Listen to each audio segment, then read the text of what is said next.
Welcome to Stories with Brisco and Bradshaw. I would be Bradshaw. That would be Mr. Brisco, wherever he is. And we have a movie star, a best-selling author, the mayor of Knox County, the Big Red Machine, former WWE champion, world heavyweight champion, ECW champion, and part of the greatest storyline, arguably, in WWE history, and a WWE Hall of Famer, Mr. Glenn Jacobs. Glenn, thanks for joining the show. Thanks, John. More importantly, one half of the Spy Meter Spy tag team. That's right. That's right.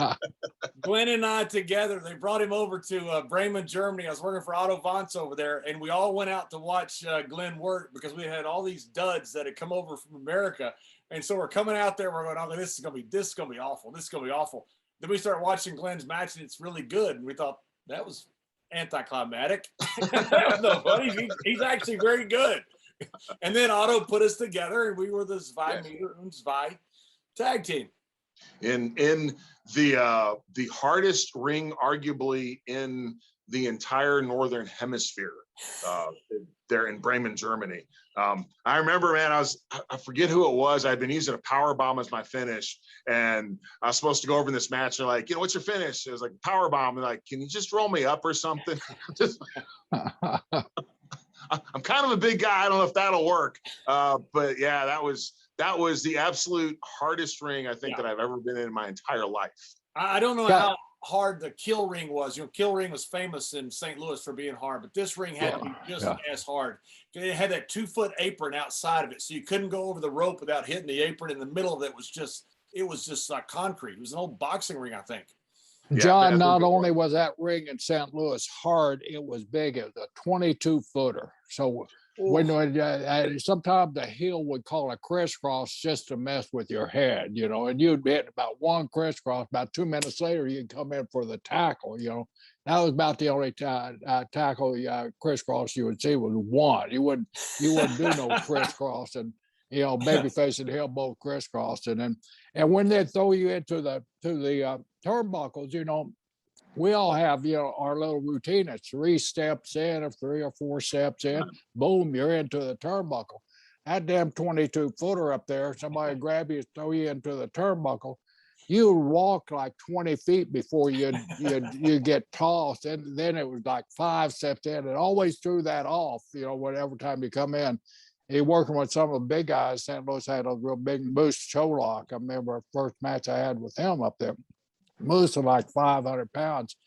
And he misjudged his step. And I think I caught him on that 4.5 step. And he come in, he hit me, squished me up against that damn turnbuckle there. I went down, and I didn't think I was going to get up. He was pulling my hair and anything he could get a hold of. Get up, because he was scared to death because it'd mess up the spot there. But those things, were all the rings over in Germany stiff like that? Because I know when I started, we had those steel rings that were basically boxing rings and oversized rings. And I can just imagine some of the rings you guys had over there. The one in Bremen was the worst. The one in Vienna was also in like concrete. The other one they had was decent. We worked Hanover and Graz, Austria, and we worked some house shows, Z-Boat and some different places. Those were so-so. But the one in Bremen there was zero give to it.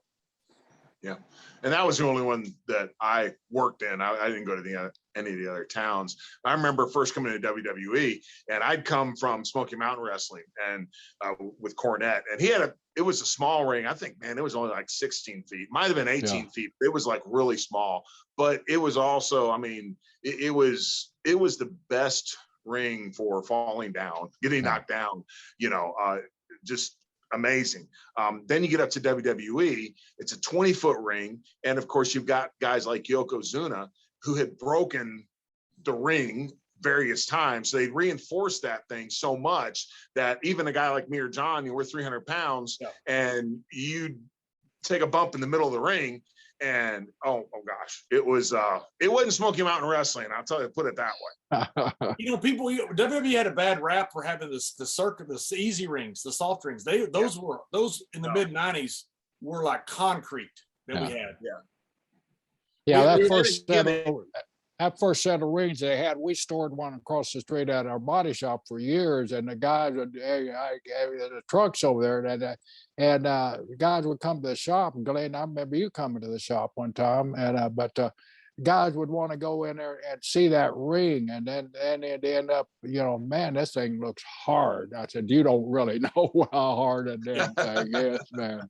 They were hard as hell. But Glenn, yeah, getting back to you coming to the shop. I remember when I first met you, and you kind of filled in the timeline there, but you were down in here in Florida. I think you were working out with Malencos at the time. Yes, sir. Yep. Was that when you were very first beginning, or have you been here a while? I'd been there. Well, so I'd been in the business for a few years, if you can call it that. I'd been working very small independents. Then I went down to the Malencos school, which was operated by the great Malenko, Boris Malenko, Larry Simon, one of the most kindest people that I've ever met in the wrestling business. He actually, I lived with him, for a couple of years at various points for 6 months at a time. But anyway, then Dean Malenko was one of the trainers there. And what was cool about Malenkos is it wasn't just the American, the American style of entertainment. It also, Jody Malenko, Joe Malenko is his wrestling name. He had trained under Carl Gotch. He'd actually lived with Gotch. So Joe would work with you on the shoot style, which was judo and submissions and all that sort of stuff. And it was pretty humbling for someone like me, who was well over 300 pounds, to get in there with Joe Malenko, who was a little more than half my size, and to get thrown around like I was a practice dummy. But yeah, I guess I'd been in about 2 years, and went down to Tampa and started training with the Malenkos. And of course, you had the body shop there, and Jerry really did have a big body shop, and went by one day and just to say hello. You're still with WWE, working as as a producer, and also at that point you weren't. I don't think you were. I was a promoter at that point. I did the local promotions. And the reason why you're there, and I'll share this with John. John, during the course, like I said, when I was first started WWE, they needed somebody that with some building connections to handle the South, because the South was so ironclad on the NWA. And hey, and Jerry, not to cut you off, but this is after you stiffed Vince on the selling Georgia Championship Wrestling, right? Yeah, he showed you that story. He tells everybody that story. We're standing out in the middle of the damn orange grove here with my son, and he puts his arm around my son. Hey, Joe, did your dad ever tell me about the time? I tell you about the time he ripped me off when I bought Georgia Championship Wrestling from him. Damn. You got to hear this story again. I got to hear it again. Hey, we used to open up production meetings with that story sometimes. But anyway, John, I was a promoter. So I got this phone call one time at the body shop, and it's a guy by the name of Glenn Jacobs. And Glenn was brand new into business. That's the reason I was asking if you had just started and come down and train with Malenko. Glenn asked me for a couple of tickets to go to the Sun Dome, which turned out to be the Thunderdome here recently. Mm-hmm. And I said, sure, how many you need? So I gave him a couple of tickets.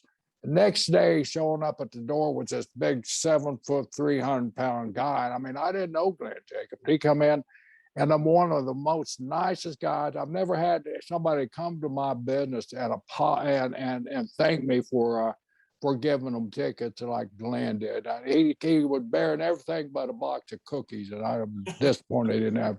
But he sat down and thanked me. We talked a little bit, and when he got up and left, I said, man, this guy got the size, he's got the personality, and he's a good man. He'd be a great guy for WWE. So I immediately got Pat Patterson was the booker at the time, and I called Pat, told Pat about the guy, and Pat, of course, oh yeah, I know who the guy is. He didn't have a clue, I don't think. But Glenn, I'll never forget how kind you were, and how you impressed me by coming in and thanking me that day for giving you tickets to the wrestling matches. And I always appreciated that.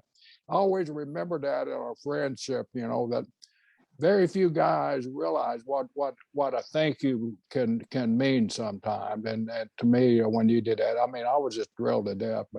And then I was fortunate to become your friend. Anyway, I hope to become your friend for many, many years after that and travel the world with you. So Man, and so you've been in your a couple of years, and we have talked to who was it that was talking about Gotch the other day, John, the last Ken time, Shamrock. but Ken Shamrock, training with him too. So Carl lived right down the road from me, and I met one of his neighbors. He used to bring these Japanese kids in. And one of his neighbors, I saw him at a hardware store down the street, and he said, "Do you know Carl Gotch, a wrestler?" I said, "Yes, sir." And he said, "Can I ask you a question?" He said, "What the hell is he doing to those Japanese boys?" He said, "All times at night, I hear screams coming from there. Sometimes I feel like I should call the cops." I said, "Please don't call the cops. They just traded these guys." Man, one day we're in Larry's living room, and Professor Boris Malencos' living room. We're all hanging out, and Carl Gotch comes over, and it was one of my classmates at the academy there. He was from Australia, and he wanted to get into the shoot wrestling, right? So he's like, "Hey, Carl, could you show me a couple things?" And so Gotch grabs him, and he throws him on the floor. He grabs his leg. He's like, "People think you have to," and he's got this thick German accent. He's like, "People think you have to have someone's leg straight to put a leg bar on him. That's not true." And of course, like, "Ah!" And then he grabs him by the neck. He's like, "Ah!" And I'm like, "I got to go wash the car or something. I'm out of here." Damn right. So Glenn, before you got into business, was you always a fan, or I saw where you were a basketball player at a college in Missouri? Yeah. You started out playing basketball. Did you have? Yeah. So when I was growing up, I grew up out in the country. We didn't have cable TV. It was in northern Missouri. I would watch All-Star Wrestling out of Kansas City on whatever Saturday nights, I guess. If the reception was coming in the right way, okay. But they had people like Bulldog Bob Brown, Ray Candy, Bruiser Bob Sweetan. Harley Race would actually later go on to own the territory. It was run by Bob Geigel, and looking back, it was not like super high quality stuff. But when I was a little kid, I thought it was the greatest thing ever, right? But about once a month, we'd go down to my grandmother's house in St. Louis, and I'd get to watch wrestling at the Chase. And that was the show at the time. I mean, it was big time. I remember when I was like 6 years old, I was watching a promo with Baron von Raschke, and he scared me so badly with the claw that I had to turn off the TV set. Okay. I was like, but I was always a bit of a fan. Kind of migrated away from it as I got a little older and was playing sports myself. But then, Hulkamania kicked in, and it was the big thing. So got back into watching it at that point. And I was playing football and blew out my knee. And that was pretty much the end of my football career. At which point, I thought, well, I don't know what I'm going to do with my life now. I'd always been involved in sports. And you all know this, when you're a young person and sports is all you've known, thinking, what am I going to do if athletics and sports aren't part of my life? That was very depressing for me. So it just like one night I was watching whatever show it was Tuesday Night Titans or whatever, it was WWE programming. And I was like, man, my friend and I are like, man, he literally said, you should try that. And I thought, yeah, I should try that. And went out and found a very small local group that did a little bit of training. And you know how that stuff was. It was basically go out in someone's backyard. And eventually I went to the promoter that I was working with at the time had a ring in the hayloft of his barn. So that's where I would go train. Very rudimentary. And then eventually decided, I want to do this. I think I can do this, but I need some real training. And that's how I ended up in Tampa. So I'd always been a bit of a fan, and I was very attracted to not only the athletic part of it, but also the storylines, and the characters and, all that sort of stuff. So it just felt to me like it was a natural fit, something that involved athletics, but also something that I could make a living at. I saw an interview you did where you talked about your mother's sign, the best sign ever. I raised Kane. Yeah. And was your parents, were they always supportive of you going into professional wrestling? Because some parents, they're not so sure about it. Sure. And mine were actually, you know, they loaned me the money to go down to Tampa, you know, to live and work there. So yeah, they were always supportive. I don't, you know, it might have been something where like, this is a phase that he's going to pass through, and, you know, before you get serious about life. But they never said that. And, you know, especially as things, and you know how it is, John. I mean, when folks look at us now, and I think folks are like, oh, wow, you know, they've done all this cool stuff. And, you know, and what they're really seeing is the high point of a journey, that there's been a lot of low points along the way. So, you know, there were times that I didn't, you know, I was pretty down and wasn't sure if I wanted to go on. But they were always supportive. They never said anything negative about it. They never said, hey, you're stupid, or, you know, you can be like one of those kids that goes out to Hollywood to be an actor and it's never going to work out for you. So that was good, because if they hadn't been, I wouldn't have been able to do it. Yeah, people don't remember the times when I was Vampiro Americano and you were Christmas Creature. Exactly. Yeah. You know, exactly. You're like, dude, oh my God. And you know how it is. You know, you do these small independents. You drive 300 miles. There'd be a dozen people there. I remember one time I got a pay envelope, and I was really happy because I actually got a pay envelope, which didn't normally happen. They had a couple hundred people there. I'm like, man, I'm actually going to get paid. I can cover my gas for this trip. And I opened the envelope, and this is inside it were 2 buy one cheeseburger, get one free from Burger King. That was my payoff for the night, and I was happy about it. That's right. That's about like one of my first payoffs. I opened the envelope and there was like $17.27 in there. The guy paid to the actual penny, jumping Jimmy Lott in Fort Smith, Arkansas. And this is one of these skating rinks where they put a panel of plywood up in the bathrooms. On this side of the plywood was the wrestlers, and the other side of the plywood was the public. So, you know, you're sitting in there and you have to go to the bathroom, have to move the plywood and all that. But the 27 cents, that always, how the hell did he come up with 27 cents? You still have that 27 cents, Jerry? Yes, sir, I do. You better believe he does. Jerry still has every dime he's ever. Jerry still has Confederate money. That's right. I still got those wooden nickels John passed off of me when he was running for Cyber Sunday or whatever. Hey, Glenn, I always people kind of give you a hard time about Christmas Creature. How did you work for? How did Christmas Creature actually get over? And I don't know. It's funny with me because it's like I've had these characters, you know, and maybe that's true with everybody, but it's always like I was Christmas Creature for like not even a month, you know. Right. And what happened was I'd gotten to know Jerry Lawler a little bit.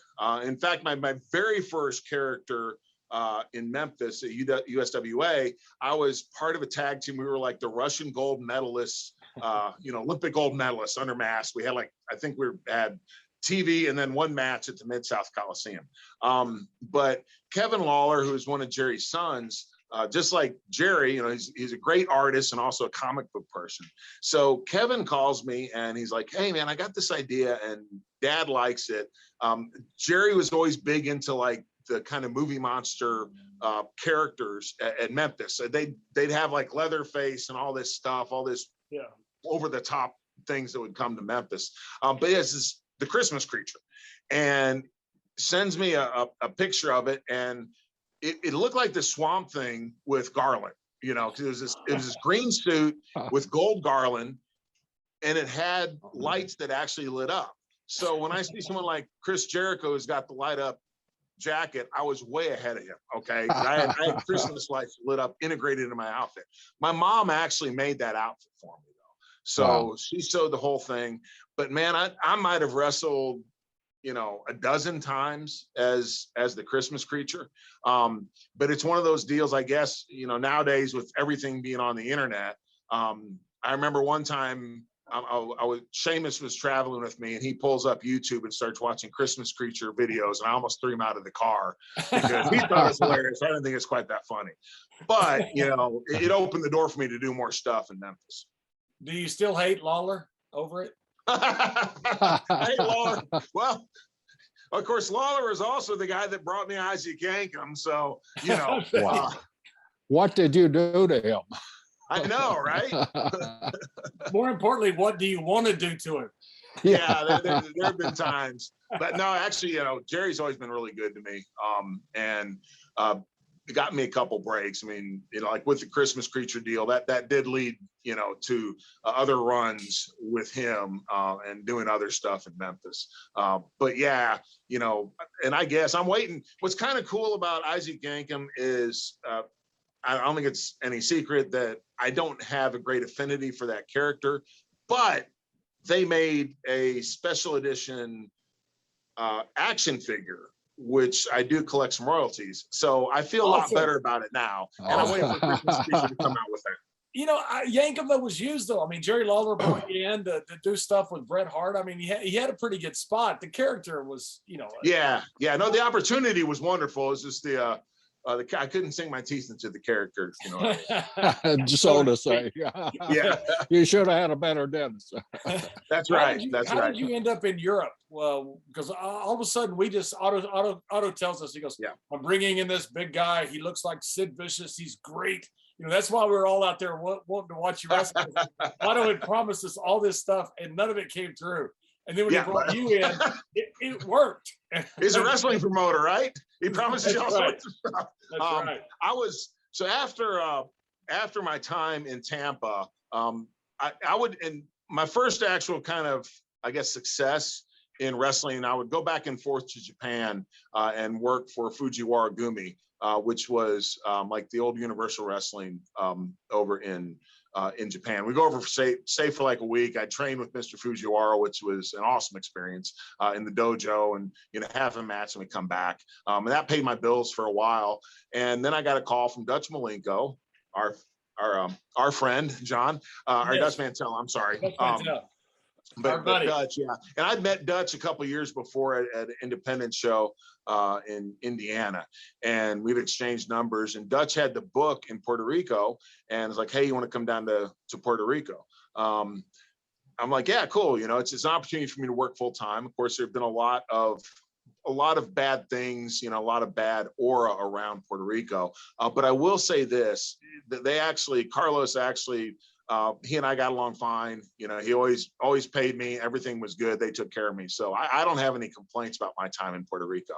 But while I was down there, Eddie Gilbert had also come down, and Eddie was actually the guy that got me over with Otto. So I guess I think that was December of 1994 is what I think around that time, November, December. But yeah, that was because of Eddie.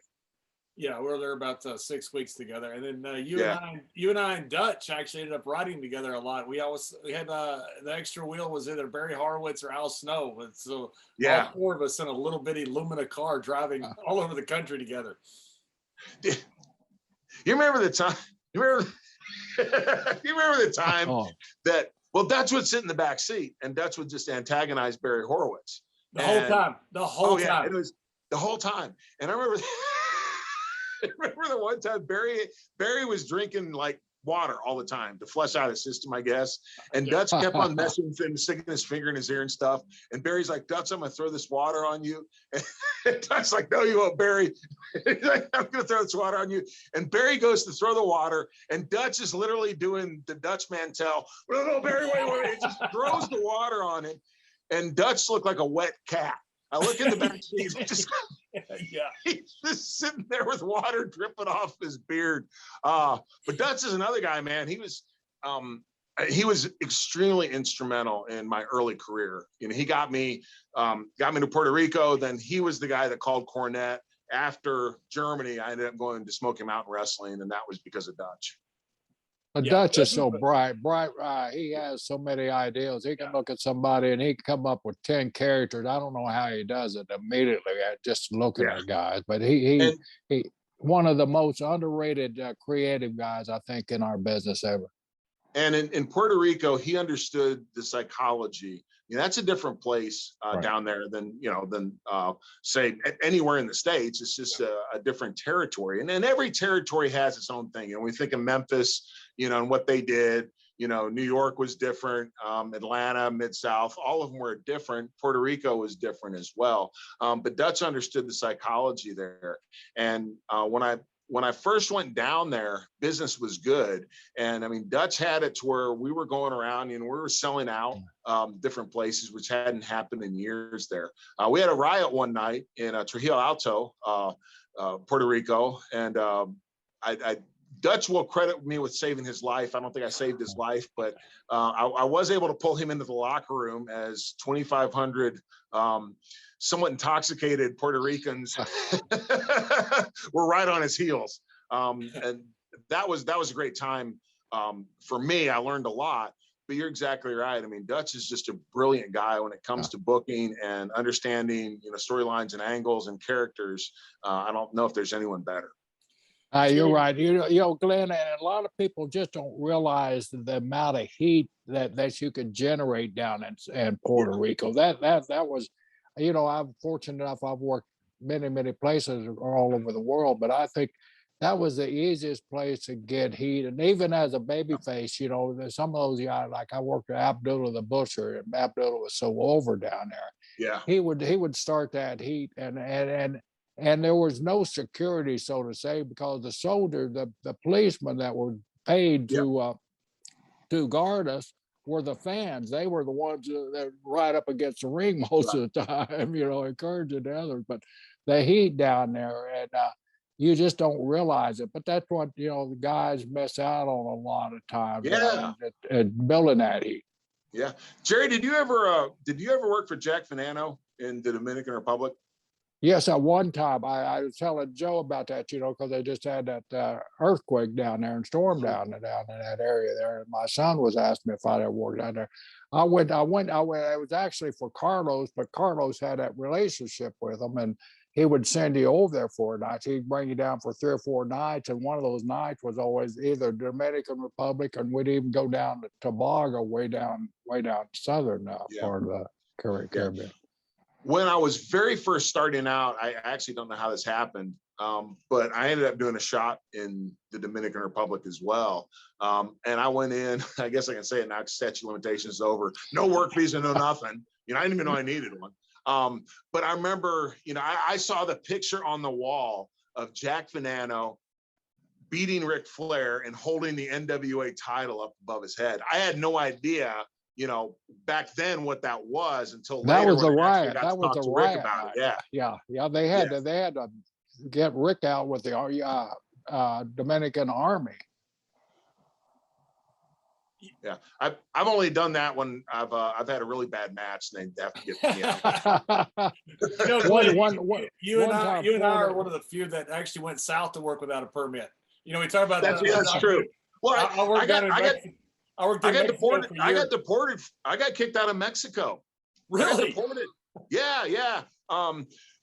So when I was doing my other non-great WWE gimmick as the fake Diesel, Rick Bogner, who was the fake Razor Ramon, and we were going down and working for whichever group was it AAA that we were doing the crossover stuff with. They would send the minis, and me and Rick were the other side of that. We were going down to Mexico. So wait a minute. They sent us minis and we sent them maxis. Yes, we sold giants. That was NAFTA before NAFTA ever came a thing, right? Yeah, but I think we got a free lawnmower out of the business. But yeah, Rick. So Rick and I, it turns out that, long story short, we end up in like the immigration office in sorry, I forget whatever city it was in Mexico, right there on the border, and being told that we actually didn't have work visas. We had the applications for the visas, but the visa hasn't gone through yet, right? So, I had made the decision that one way or the other, I was going to get back across the border because just run across the bridge to get the border. But there was no way I was going to go to jail in Mexico. And especially luckily we were able to, to work our way out of it. But nevertheless, yeah, I actually got deported from Mexico once. So you're exactly right, John. Yeah, I worked down there for years. No work. That's how the promoters would keep you working for them, because they wouldn't give you work papers, and if you went somewhere else, they would stooge you. So the brown shirts would come in. It was all a game. They spoke English. I spoke a little Spanish, but they'd tell me something in Spanish. I said, I'm sorry, I don't speak any Spanish. They said, we don't speak English. They go in there to Elizondo. He'd pay them off a little bit. And that's how they, they'd make a little money off of it. Yeah. Well, see, I'm working for WWE, which is this big global company, and they sent me down with the wrong papers. So thanks a lot. Hey, Jerry, when Glenn came to Europe, Otto told me, he says, you go out with him, the two big, tall Americans together. Right. So I'm his manager. So I don't know Glenn very well, but I'm just, being, I'm kind of the Arnie Scollin manager. I got the tail of the show. I don't do anything. I just stand there. So Glenn gets dropped on his head in the middle of that hard ring. And I mean, dropped on his, and I look at it, I thought, oh my God, they killed him. He's dead. And he gets up, he hits the ropes, does something else. I go, that's the toughest human being I've ever seen. I'm standing 5 feet from it. I think there's no way he's conscious. So he gets out of the ring, and I'm just looking at him like I'm standing next to John Wayne. Then he walks right back into the wall.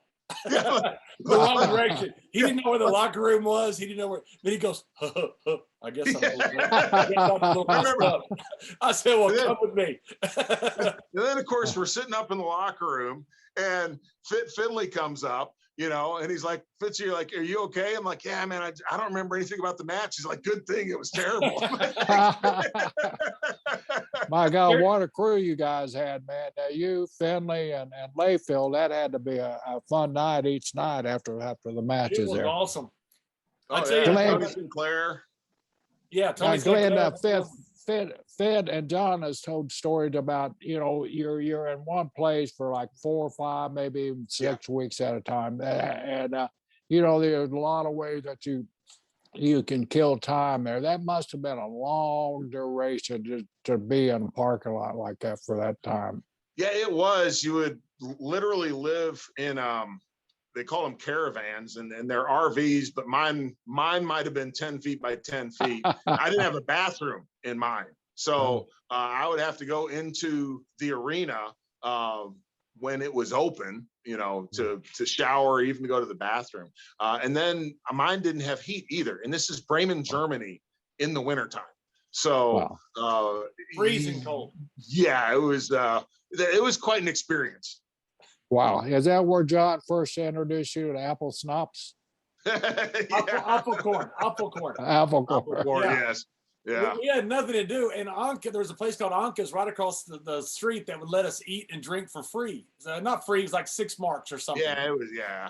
They'd want to get us in there so that the fans would come in and see the boys. So that's all we had to do. So we'd go every night, get something to eat, get something to drink, and go back and then get up the next day and do it all. It's Groundhog Day.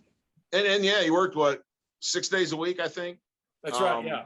And we'd have Sundays. You'd have the show was a little different on Sunday. It would start with the battle royal, and everybody would come out and get in. There would be like a processional, get in the ring and circle the ring. And remember that I wasn't there, but the time that Otto came out and bowed or whatever, and all the cigarettes fell out of his packet that he had. That's right. That's right. Yeah, interesting time. We had such a great angles. So when you entered the arena to go to the ring, you were in the bar area. So the way we set up this first storyline with me and Glenn was I wrestled first in early in the night, and then I'm sitting at the bar and I'm telling everybody about my American friend, about how great he is. He's gonna beat everybody, blah blah blah. I'm bragging to fans, everything. This is all part of the storyline. So then Glenn comes out and works and loses. And so when he does, I'm like frustrated. So I'm sitting there, everybody kind of is looking at me like, you've been bragging on him for 2 hours. Well, his opponent comes by and I jump him and I throw him over the bar and I climb over the bar, start beating him up. Well, Glenn starts to climb over the bar with me, and he's sitting there and he can't get over the bar. And so I said, look behind you. and it was a little bitty lady had grabbed his pants, and Glenn thought it was one of the, Glenn thought it was one of the boys, and Glenn's working with this little old lady. I'm trying to get away from her. This 300-pound man has got this little bitty woman holding him back. Yeah. Then we became the Zwei Meter and Zwei tag team, which I thought might have been better than the Brothers of Destruction. I think wrestling history would probably say otherwise, but it's my history. Yeah, Yes. you can tell it like you want to. How was John to work with? Because he was just a rookie over at that time too, right, Glenn? Yeah, he was, but it was great actually. And John, even though he's, early in his career, coming from Texas, he'd had the opportunity to work with like Von Erichs and a lot of other Black Bart, a lot of other top-notch talent. So John was actually a lot further along in his development than I was at that point. So it was really good. Glenn, what did you think when you first got? Because when I first met Vince, you're a bit overwhelmed by the guy, and you first meet Vince. Is he the one that first pitched you the Isaac Yankem when you first met him? Yeah. So I had a tryout match where I'd met him a couple times. I have a tryout match with Bruno Riggins that Jim Ross actually set me up with. When I was at Smoky Mountain Wrestling, JR was Cornette's commentator. But Reno, of course, is a great hand and made me look really good. So within a week, WWE is called, hey, we'd like to offer you a developmental contract. And, you need to come up at some point here in the next couple months to meet with Vince and all that stuff. So, I flew up from Knoxville to LaGuardia, get picked up in a limousine, man. I've never been in a limousine in my life, right? I'm like, this is awesome. I'm a WWE superstar. Life didn't get any better than this. Get taken over to, at the time it was Titan Towers, go up, sitting in, at the time it was JJ Dillon was head of talent relations. I'm sitting with JJ and, we're just kind of talking, and Vince walks in. And he's an intimidating dude, especially when you're trying to get a job with the company. And so we have a little small talk, and then, you hear all this stuff like Vince is a master of mind games and manipulation and all this stuff. So Vince asked me, he was like, Glenn, have you ever been afraid to go to the dentist? And I'm thinking to myself, I'm like, where is this going? Okay. I paused for a second, and then I'm no, sir, it doesn't bother me. And then he says, I've got always had this great idea for a character. And I later found out I think it was Bobby Heenan who had this idea, but Vince said it was his idea. But Vince is like a wrestling dentist, Isaac Yankem. Get it? I yank him. He doesn't. Vince laugh. And of course, I'm sitting there just stone-faced because I'm like, wait a second, you flew me all the way from Knoxville to tell me I'm going to be a wrestling dentist? And then it's like the Ron Simmons story with Farouk. I'm sitting there stone-faced, and I'm like, I think it's great. So yeah, he was the person that broke the news to me. And for a while afterwards, I'm like, oh, there's no way I'm going to be a wrestling dentist. And then Cornette pulls me aside at a Smoky Mountain show. And of course, Jim was doing some creative stuff with WWE. And he's like, so, you're going to start with at SummerSlam with Bret Hart, and it's the dentist. And I was like, okay, the part about Bret Hart was really, really cool. The SummerSlam part, dentist part, not so much.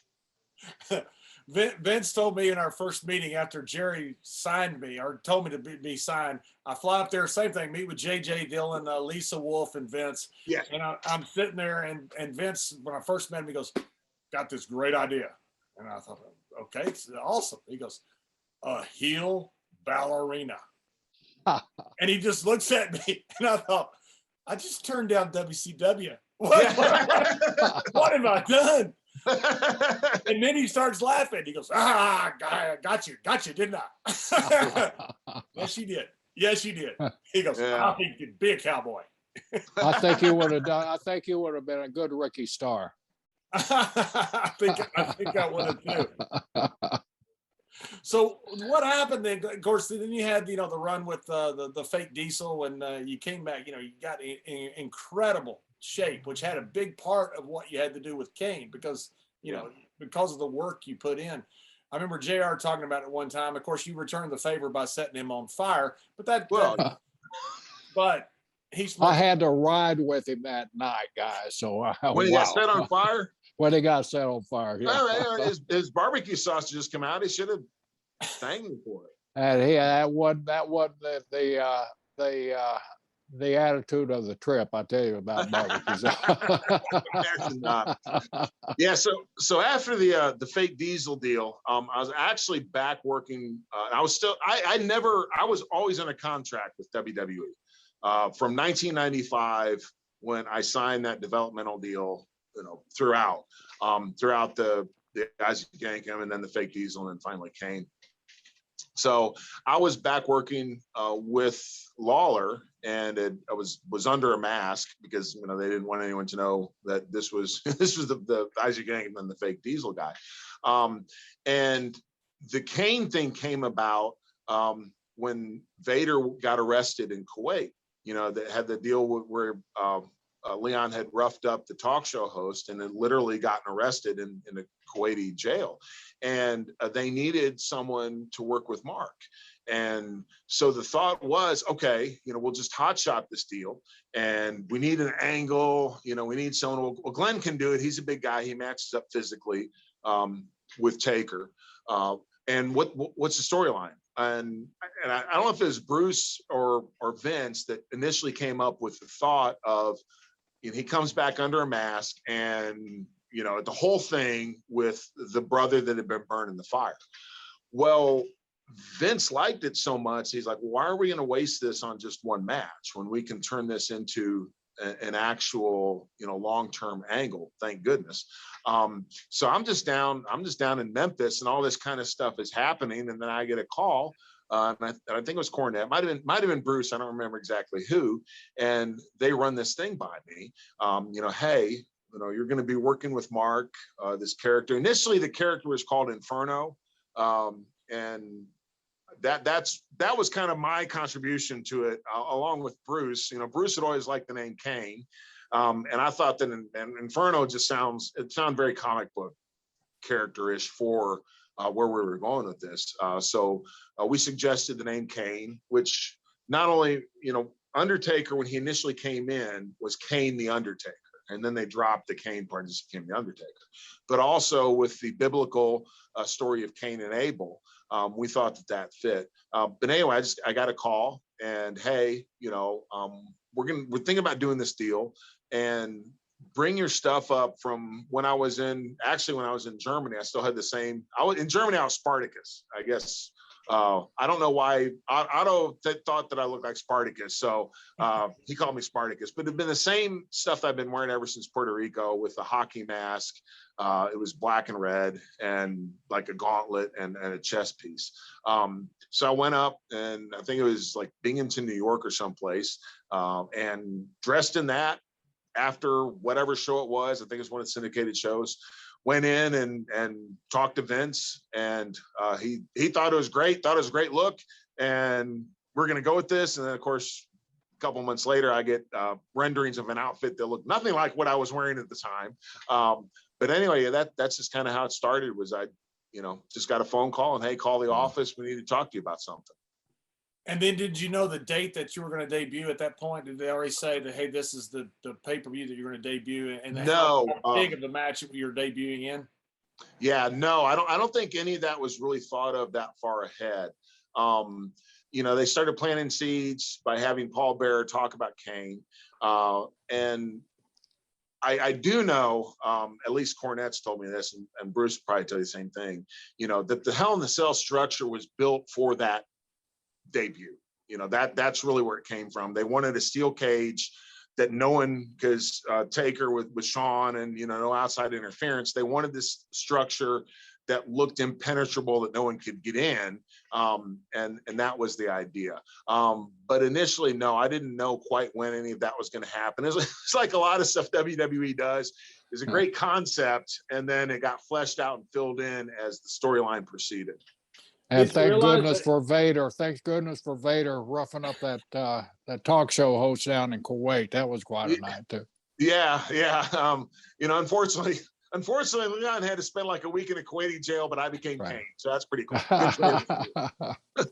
Right, Good one of the funniest stories ever. You had to work with Vader, and they came up with a storyline where afterwards Vader's going to lose and he's going to blame it on. Oh, Look at me, I'm a fat piece of that. yeah. Yeah. And that's what he had to say on air. And Vader all day did not want to say it. I mean, he thought about quitting. He didn't want to do it. So you were Kane. You got to work with Undertaker. You can't sell. Vader's mad. He's not going to sell. And you guys just went out there and hit each other. We beat the hell out of each other. We're sitting there at the monitor watching, going, "This is a car wreck." Oh yeah, these guys are killing each other. Oh man, because neither one of us. Yeah, I'm getting ready to work with Undertaker, so I get punched right in the face and couldn't sell it. And meanwhile, Leon was a big tough guy, man. Yeah. Great athlete. I'd hit him as hard as I could, and he wouldn't bat an eye. And I remember after the match, I roll out of the ring, and Paul Bear's looking at me, his eyes are like this bigger out of his saucers, like, was that a shoot? And I was like, yeah, I think so. I think so. Oh. Hey, and the worst part of it was I was in the back when Vader came back. He's butt naked. He's about to go in the shower, and he walks up and hugs you. Yes, yeah. You're good. We're saying, Glenn, and he grabs you. Yeah. Like, ah!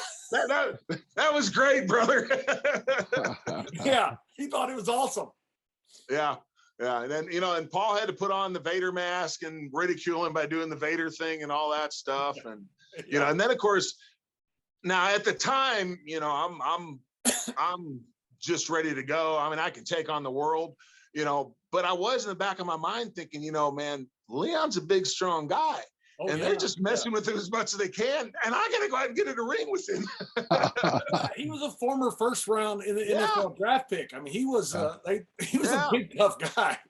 He started in the NFC Championship game down here at Tampa Stadium for the Los Angeles Rams, and I think he was played in the Super Bowl that year. Yeah, so they went on to the Super Bowl. That was one of those things that everybody's kind of laughing. Oh, we're kind of ribbing Leon, and I'm going, if this thing goes wrong, the rib's going to be on me.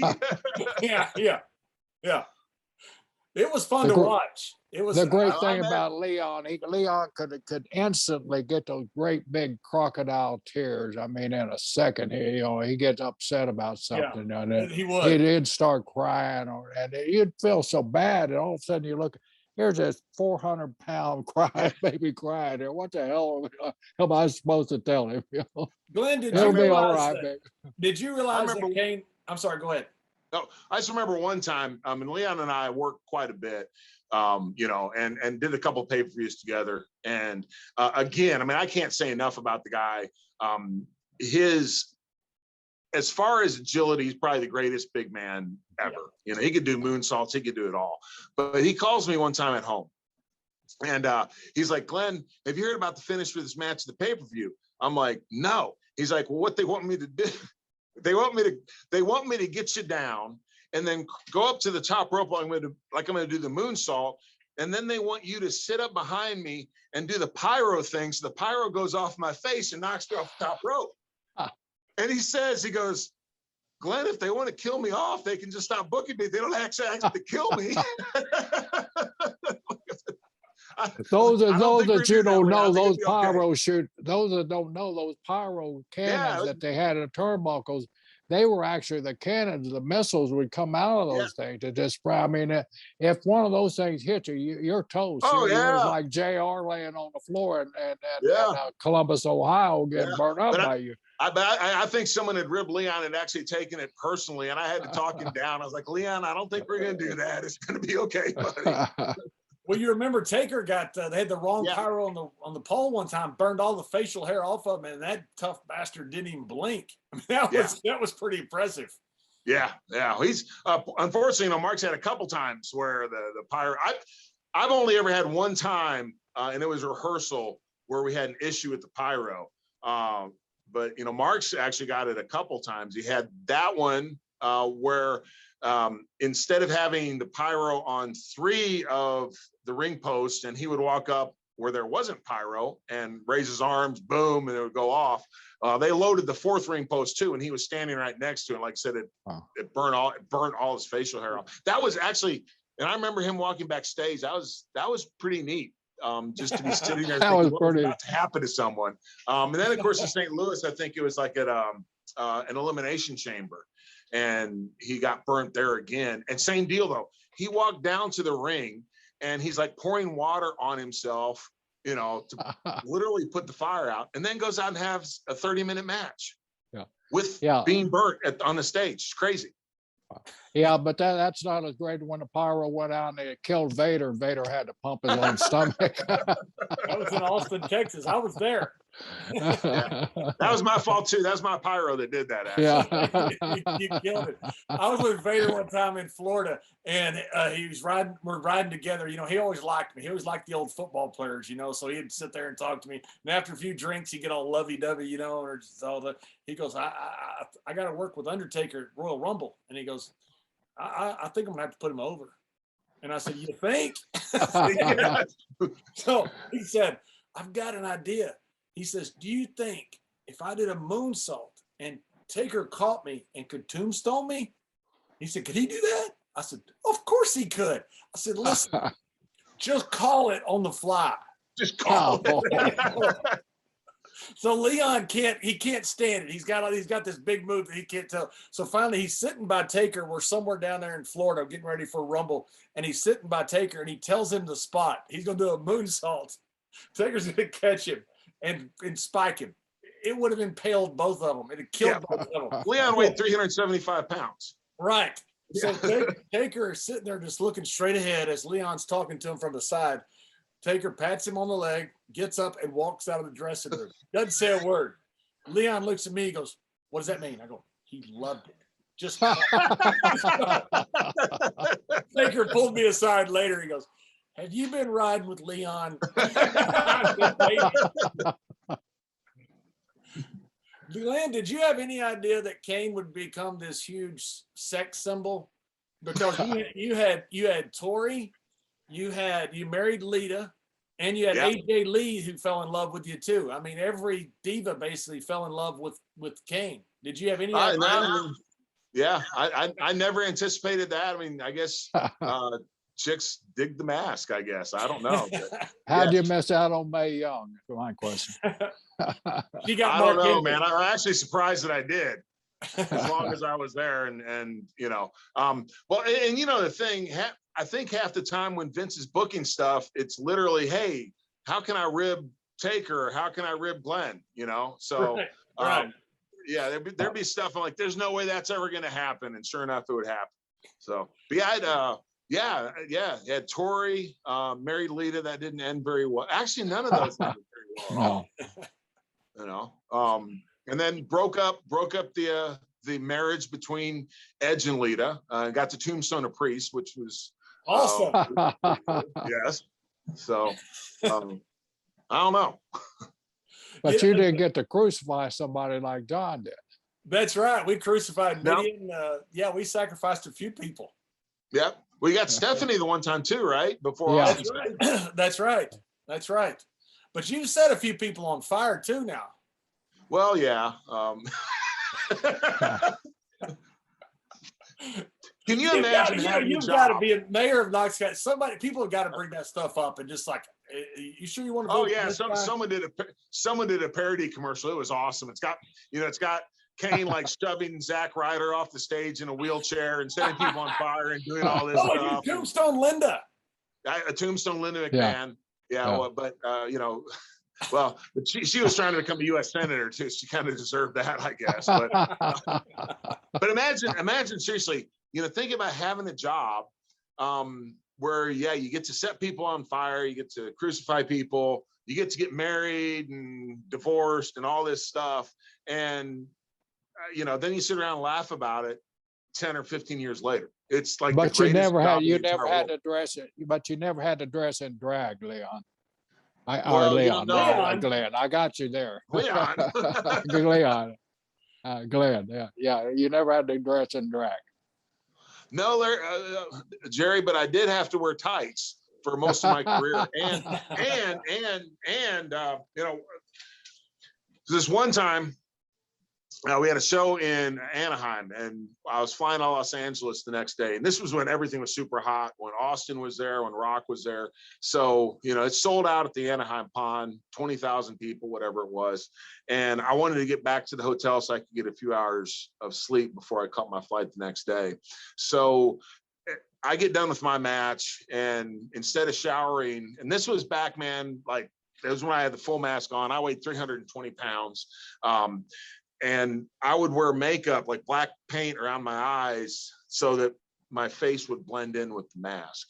So what would happen in the match too is the sweat would run down and the makeup would end up running out my face. And I look a lot like Alice Cooper, right? Like I had mascara and it run down my face. Had the long hair halfway down my back. So as soon as the match is over, I get back to the locker room, throw my stuff, my wrestling gear into my bag and put on my workout stuff, which was a tank top and shorts, and I drive to the hotel.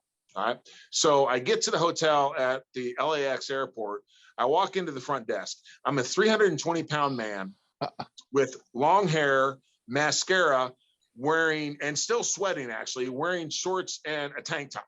Okay. So that was enough of an image in itself. Get my room key, go up to my room, open the door. And you know how the hotel room doors would slam back in your face, you know, if you didn't. So I open the door, throw my bags in, and I take a step in. There was an elderly Japanese couple in the room. They'd given me the key to the wrong room. So imagine, again, a 320-pound man with long hair, wearing a tank top and shorts and mascara has just entered your hotel room. Okay. So, of course, I apologize profusely. They're screaming at me in Japanese. They're up on the bed, hugging each other. By the time I get down to the front desk, the manager is on the phone with someone. You know, please don't call the police. You get free breakfast in the morning. Free breakfast. Free breakfast, yeah. You know, so you just had, he said like the Viking and Vader come into your room, but everything will be fine with free breakfast. Free breakfast and lifetime counseling. Exactly. You know, one time, Glenn, we were riding together, and you had a towel over your head, you had a mask on. There was only one person in the very back of a parking lot, and Glenn's loading his bag in, and the guy goes, "Hey, Glenn, can I get an autograph?" Yeah. Glenn gets in the car, and he's so bad, Jerry. He goes, "The only one I'm working is me." Yeah. I went through such pains to hide my identity from the public. And you're exactly right. And that guy's up there, "Hey, Glenn, can I get an autograph?" I'm like, "Come on, dude. Can you not at least be part of the show while I'm out here?" Hey, how about Paul Bearer, who was the absolute best in the world, where he'd pull up into the arena and you'd be driving and he'd roll down the window to all the fans in line and go, "Kane can drive. Kane can drive." Yeah, I was in San Diego. Paul tells me he's sick and could I drive into the arena, and we rented like a Cadillac, a red Cadillac, right? So, that's really inconspicuous. And I've got my ski mask on and I'm driving, and Paul Bearer is over there hunched up against the window like he's sick. And you remember, Jerry, in the sports arena there in San Diego, you'd pull down and then that all ramp. the people. And again, the business is super hot. I mean, we got 10,000 people probably surrounding the ramp when you drive down. So I'm driving in, I'm trying to hunker down as much as I can, driving a red Cadillac wearing a ski mask. And all of a sudden, Paul Bearer, who had been deathly ill 30 seconds ago, raises up and starts evangelizing to the crowd. He's like, "It's a miracle. Kane can drive. Kane can drive." Oh, and man. inside, of course, Austin comes up to me. He's like, "Hey, I heard you could drive, kid." I'm like, "Yeah, thanks, dude." Paul Bearer was the best. He could be the grumpiest human being on the planet, and can get mad for days. Yeah. Another time out in LA, Paul always wanted to eat this Mexican restaurant down in Anaheim. And Paul was such a creature of habit, man. I mean, it literally had to be, the day would be mapped out. We're leaving at this time. We have to be here at this time, and the whole deal.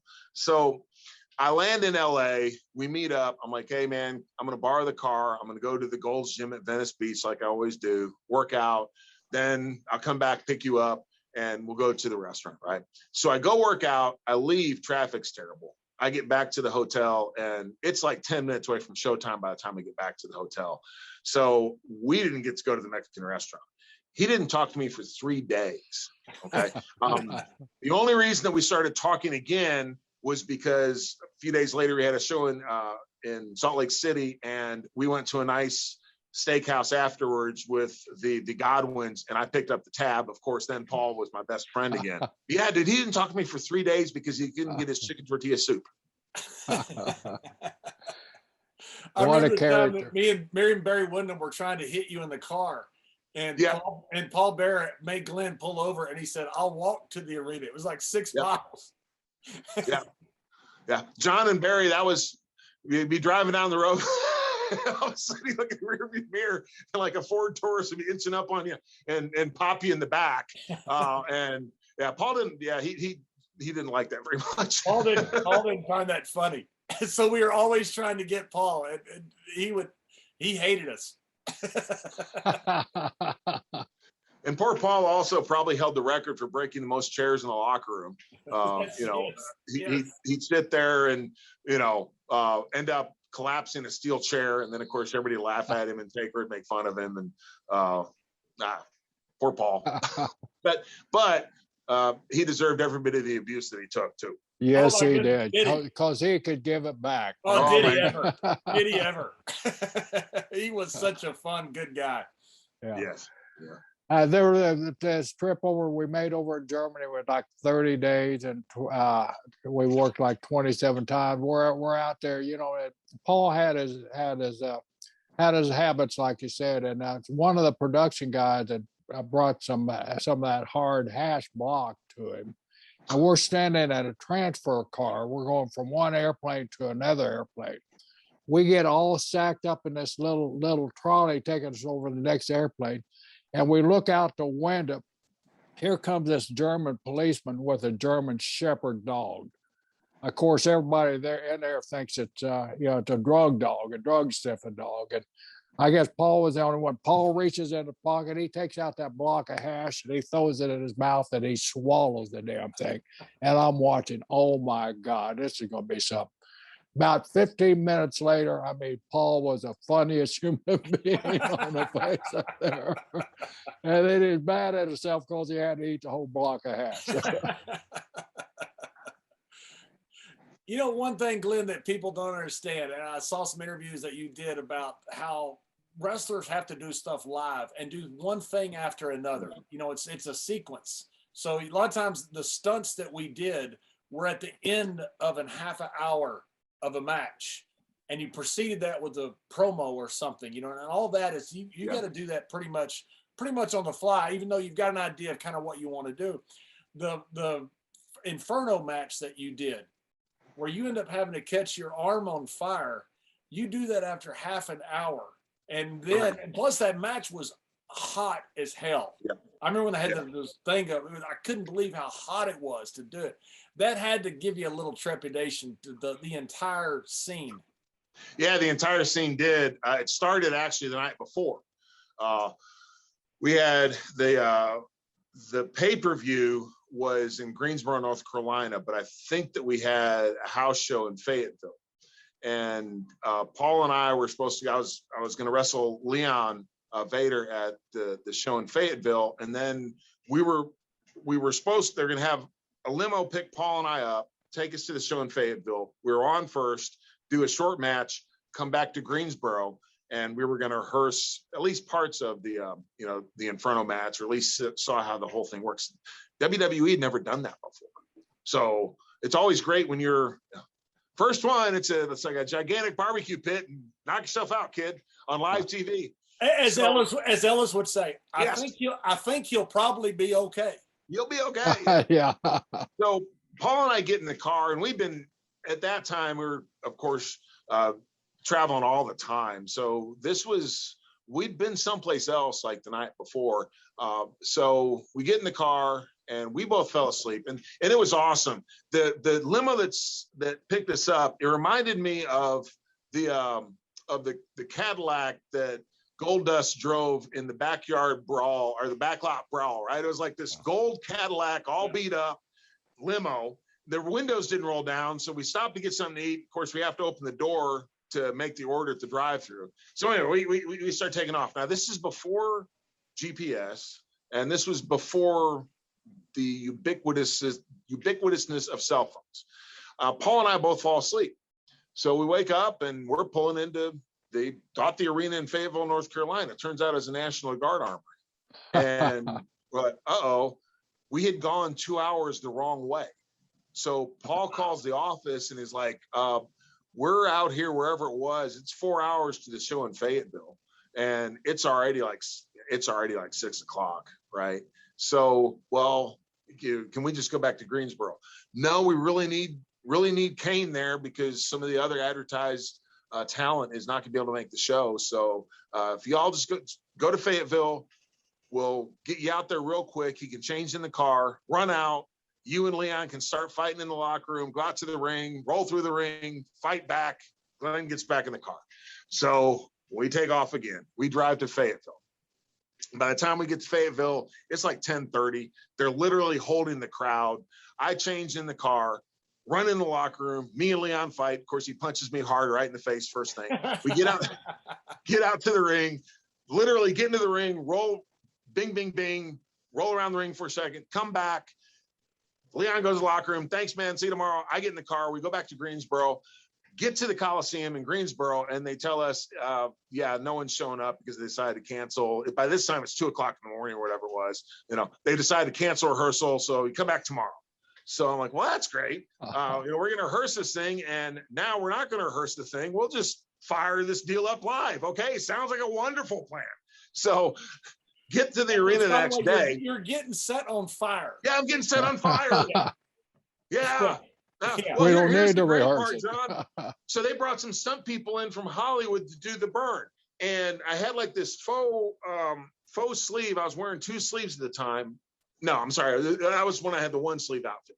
But the sleeve was like, now they have the technology with pyro is they can actually do like on skin burns because they have a cooling gel that you wear and the accelerant, and they're one solution. Well, back then it was different. They had a cooling gel, and they built me the sleeve, and it had the Nomax or whatever it is that the race car drivers wear, and cooling gel, and on the outside they're going to slather this pyro gel that burn. It burns, but not really super hot. But it's still, 250 degrees or 300 degrees, whatever it is. So a few hours before the show starts, I get to meet with the stunt people from Hollywood. And this is where it was really comforting, because they're like, okay, so you guys are going to do this live, right? I'm like, yeah. And they go, yeah, normally it takes us a week to prepare for a burn. I'm like, yes, this sounds awesome. So we go out behind the arena, and they put some fabric on my arm, and the cooling gel, the fabric, and then the accelerant, and light my arm on fire. So I'm looking at my arm on fire, and I go to move. No, don't move that way. You have to keep your arm behind you, and keep the flame behind you, because if you go this way, you'll inhale the flames, which will go into your lungs, which will probably kill you. So, okay, cool. That's good to know. And as soon as you feel any tingling whatsoever, you hit the ground, because that means that the cooling gel has evaporated, and you have about a second before you start getting 3rd-degree burns. Okay, again, nice to know. So then we go out, we do the match, like you said, John. It was a 30-minute match. The problem with the Inferno match is a great concept, and I thought that was actually technically one of the better matches that Mark and I had, but it was hard. At the time, you beat your opponent by setting him on fire, but the dadgum flames were so hot you couldn't get within 5 feet of them. And Mark and I, of course, we both have long hair and all that stuff, so they sprayed us down with all these chemicals to keep us from burning. But nevertheless, in the back of my mind, I'm like, if we get too close to this thing, we're both going to go up. And then go through the match. It's half an hour match or whatever it was. And at this point, we do the stunt. And that was great, because my one arm was the arm that's supposed to be set on fire, and I get hit, something happens anyway. I'm pantomiming with this arm, which is not the arm that's supposed to get on fire. This actually went up against the grating where the flame was. So that burned me badly. So I'm doing the ow while this arm's getting hit on the other side to get set on fire. And then I have to pantomime, of course, that my arm is set on fire, while also remembering not to inhale the flames, which will kill me. And as soon as I start feeling any sort of tingling with 20,000 people screaming, I'm supposed to hit the ground and trust that they're going to hit me with the fire extinguishers before my arm burns up. So it was really not a lot of pressure at all.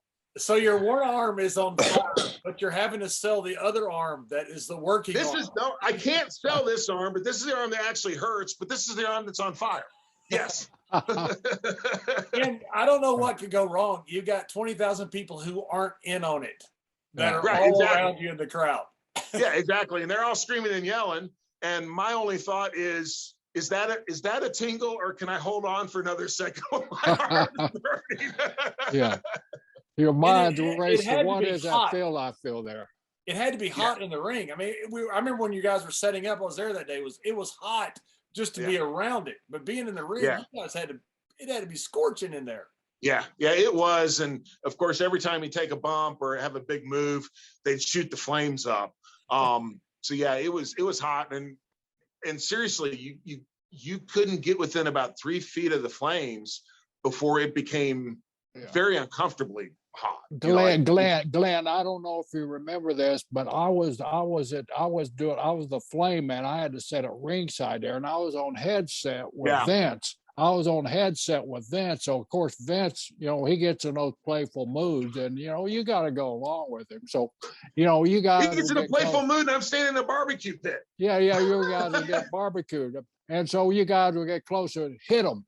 Well, I was instructed just on the bumps when I hit the flames, they'd shoot up, and like you said, it was so hot sitting there, but you guys would just get close to it, and Vince would want me to hit the damn flame. So don't blame that on me. It was all Vince McMahon's fault. No, and seriously, when they would hit the gas and shoot those flames up, I mean, it was like opening a stove. It was right, boom, it was hot. Wow. How many guys did you set on fire in your career? Do you remember? I don't remember. I've lost count. Oh, you lost count. I mean, I lost all my. I finally won an Inferno match against MVP. I lost them all before that. I got my arm set on fire, my foot set on fire, my arm set on fire again. I remember. You'll love this story, John. Talking about Ellis. Ellis was our stunt coordinator and safety guy for many years. When I was working with Shane McMahon, we were in Tucson, Arizona. I believe it was Tucson, and we did the deal where that was where we had a flaming dumpster outside the building, and I was going to try to throw Shane into it, and of course he ended up getting out of it and knocks me into the dumpster. So they had the dumpster is filled with cardboard, and they had like piano wire run around the very outside of the perimeter of the inside of the dumpster. And that had rags on it with, it was supposed to have been pyro gel, was what I was told. And Vince was the person producing and directing this. So he's like, okay, I have a lighter, I throw it into the dumpster. And Vince tells me, now it's pyro gel, so stay here for a second, because it'll be 5 seconds before it ignites. Okay. It wasn't pyro gel. It was gasoline. So I threw the lighter in. It's right in my face. Right. Boom. Do the deal with Shane. Shane knocks, and they put that out. So now around the outside, instead of having like all the big flames in the middle, they put all that out and reset it. Around the outside, they just had the rags with the pyro gel. So it looked like it was burning, but it was only the outside. I get knocked into the dumpster, okay? So that's the end of the show. Well, then Vince decides it would be really cool if, like, Glenn does like the Jason Voorhees, where I bring after this flaming dumpster, my hand comes out, right? Like Kane's still around. So we still had the flaming towels on the perimeter of the dumpster. And I'm sitting there, and Ellis is like, wait a second, you got to have soot on your hand. I got to make it look like you're burnt. So Ellis starts rubbing this stuff on my hand. I'm about to reach up through the dumps, through the boxes, and Ellis goes, now be careful, that's flammable. And I'm like, there's open flames right there. Thanks, man.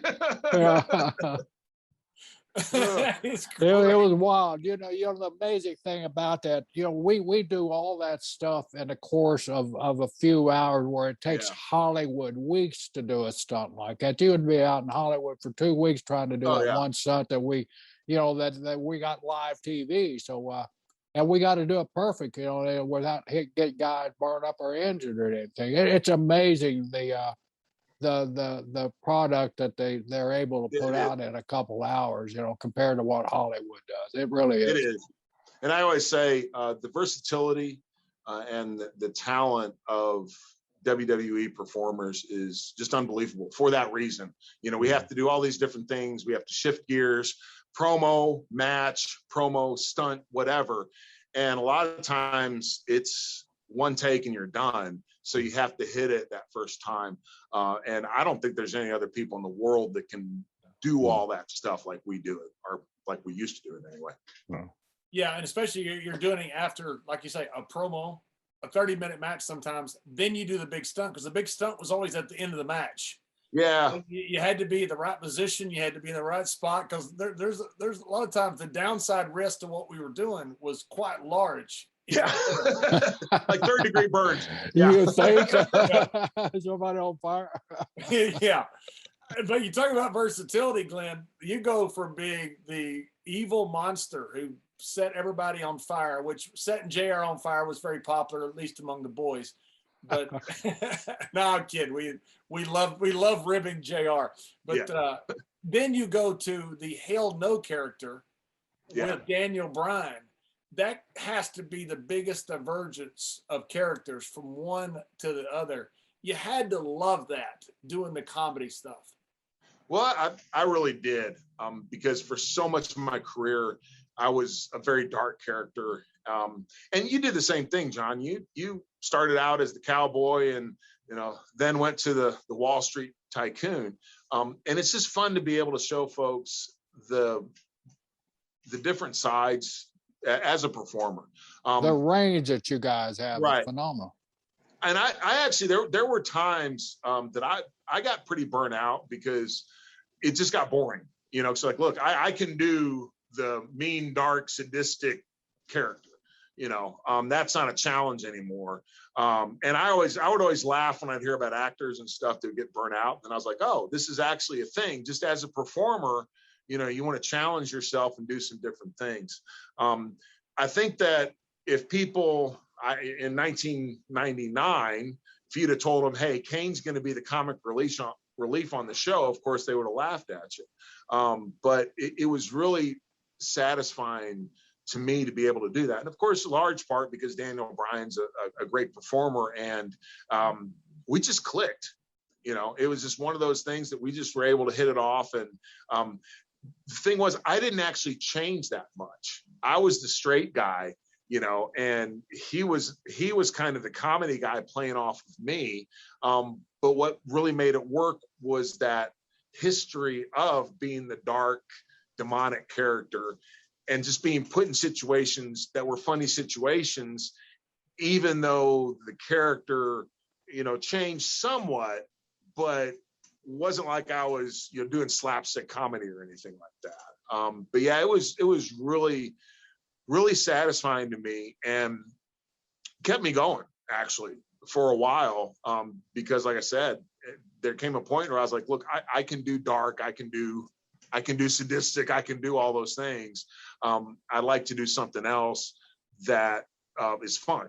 And it was great being able to do that. Yeah, and any long-standing character has to go through some type of metamorphosis. You can't be the same character for 20 straight years. It just doesn't work. You have to go. The Undertaker went through the American Badass portion and then came back to the dead man. It's you have to have that ability to migrate from one character to something that is somewhat different, or else there's no longevity. Yeah, I mean, you can only do something for so long before it does become boring for you and the audience. You know, I mean, Right. it's really great to see Kane do that stuff. But, you know, what's really cool then, when you go back to it later, because of the nostalgia and the history, and same way with Taker and other folks that have been around for a while, I think then our audience appreciates it even more than they otherwise would have. Yeah. Glenn, I saw something. Something you had on YouTube. It was talking about Austrian economics. Yeah. About being a Rothbardian and Austrian economics. And I was looking at one of the interviews you had done when some reporter had asked you, "What do you do to your spare time?" And you said, "I read." And you go, "Well, it's not really for fun. It's more for knowledge."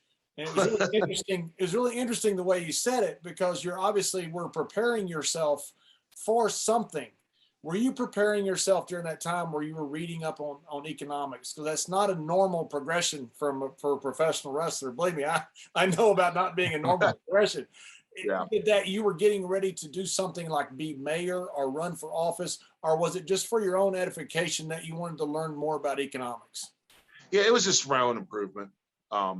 It wasn't like I had some grand plan for my life. I'm not one of those people that does that. I really respect folks that have a plan. You know, this is going to happen now, and then this is going to happen. This can happen.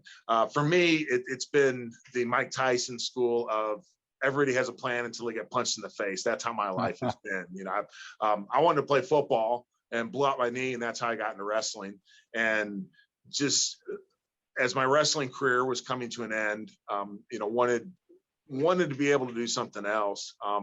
So that kind of led me into politics, into government. But yeah, the read, I just found, you know, I find history, my degree's in English. So I find history and those sort of things fascinating anyway. And of course, when you're out on the road, you had a lot of time. So I just figured that I'd improve myself in those ways. And Glenn, go ahead, Jerry. Glenn, when you decided to make the change into politics, did somebody come to you and say, "Hey, Glenn, you'd make a great mayor"? Or how did that process come about? That was us, Jerry. We all told him that. Yeah. Please, Glenn, you're the smartest guy in the dressing room. Most people out there told me I was crazy. There was no way that I could win the race. It was funny. I thought I had no doubt that I was going to win. And then later, after I won, I found out that I was like the only person in Knox County that actually thought I could win. Because everybody else was like, there's no way, he's just arrested. No one came to me. In fact, it was one of those things where I literally woke up one day and it just had this idea that, hey, you know, that's something that I could do. We have term limits here in Knox County. So Congressman Burchett, who was Mayor Burchett at the time, he was term limited, so it'd be an open seat. And again, you know, I was coming to, you know, the end of my wrestling career, figuring out as far as in-ring stuff. So trying to figure out what my next step was in life, and thought that was something that I could do, something that I would like to do. Vince was very supportive. It was funny when I went up and talked to him about it, and to get his blessing and make sure he was cool with it. And I mean, he was all on board from the start. And John's right, though. You know, everybody in WWE was just really super supportive. And that's another thing. I mean, I guys come in and help me do events and fundraisers and things like that. We were able to run a completely different, very unique campaign because of that. But again, just like when my family supported me early in my wrestling career, it was the same with this transition. I don't know that I would have been successful if I hadn't had all the support from my WWE and my wrestling family that I got.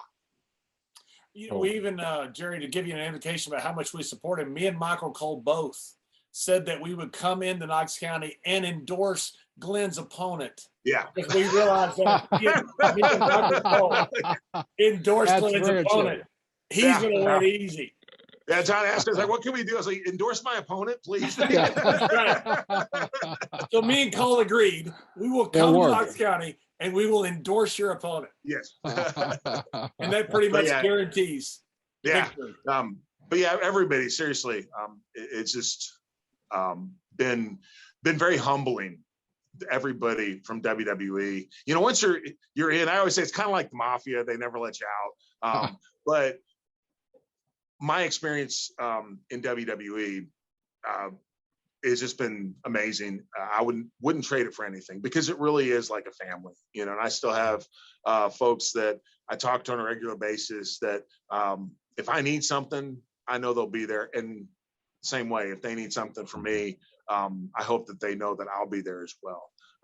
And I guess that's what you get because you travel the world together. In many cases, you're with your fellow wrestlers more than you are your own family.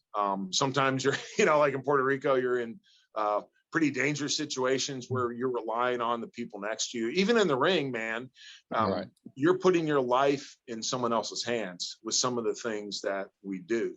I think you do create some very strong bonds that carry on even after you leave the ring.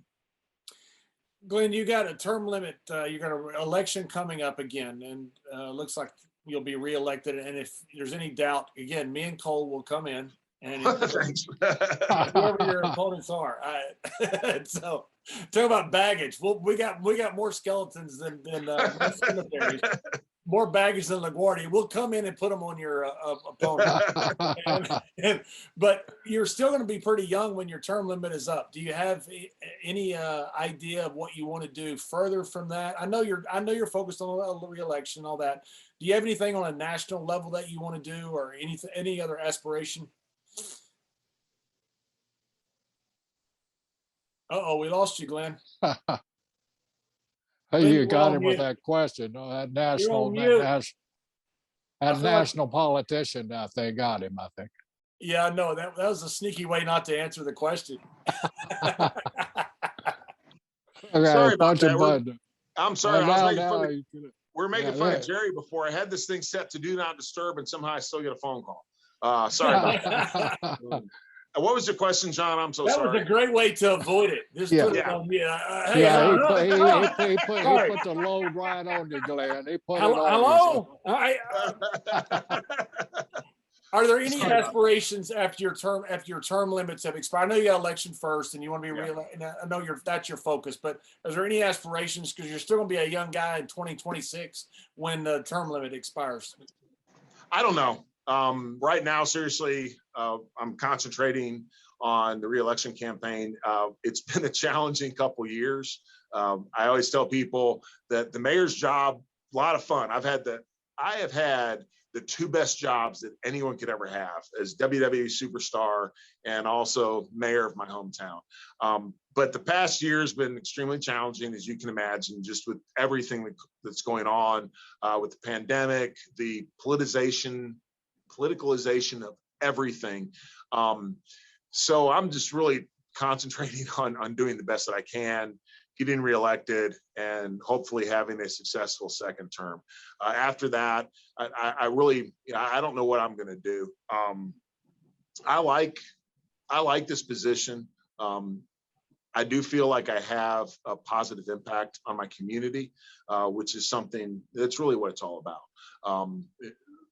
There's no way I'm ever going to go to Washington, D.C. I'm not interested in that. I would be maybe interested in doing something, at the state level, because I think we discount the importance of state and local government. We think so much about when we talk government, it's always Washington, but state and local government has an immense impact on our lives. But I'm not sure exactly what I'm going to do. I know you and your wife has had an insurance company there for 20 plus years, right? Yeah, actually, she's doing real estate. We sold the insurance. Real estate, did you? Yeah. So, and she's doing real well in that. I'm very happy about that. Trust me. Yeah. Sounds like Governor Jacobs to me, Jerry. Well, come on, Gov. I don't know about that, man. We'll just have to see what the future holds at this point. John will sacrifice his body to get set on fire, and I'll carry the gasoline to make sure it gets enough gasoline. Yeah. And we'll bring Michael Cole too and set him on fire too. Yeah, I like that. Exactly. Well, Glenn, from 2 Meter und 2 tag team to you've had 1,000 lifetimes of memories. It's been incredible to watch. It's been incredible from one of your friends to be able to see it from the inside. You know, you're everybody says this about you. That's amazing. You're one of the good guys, one of the smart guys, one of the good guys, and everybody roots for your success. And you've carried yourself like a true Hall of Famer should. And thanks for coming on the show. Thanks for being a friend all these years, and for all the continued friendship that we hope to have. Well, thank you very much, John. I've just been incredibly blessed and fortunate. I've been blessed to be in great situations with great people. And, you know, when I look back on my life, I can't believe the opportunities that I've been given. And as you said, the memories that I have. And you know, it just shouldn't happen to someone like me. I'm glad that it did, but I'm still trying to figure out how all of this has happened and how I've been as blessed as I have been. But same here. You know, it's been great knowing you, knowing Jerry for so long, and you know, seeing also what you've done, man. You know, and the success that you've had not only in the wrestling ring but also outside. And of course, you know, Jerry is a mentor to me early on, and we've been able to maintain that friendship for many years. So I appreciate you all as well. And let's come back sometime and tell some more stories. Glenn, thanks so much for being on and taking your time, because we know how busy you are, and we really appreciate it. We have some great guests on, and you're right up there at the top of all of them. Just keep those cans of gasoline too in your vehicles, and I thank you so much for your time today and your friendship. And John was right. You know, all the guys that we run across in our business, there's a few of them that you can say, man, this guy was one of the best guys I've ever been around. And I think 99 and 9/10 of the guys in the business say that about Glenn Jacobs. And we're both proud to call you friends. So thank you so much, bro. Thank you. Appreciate you guys.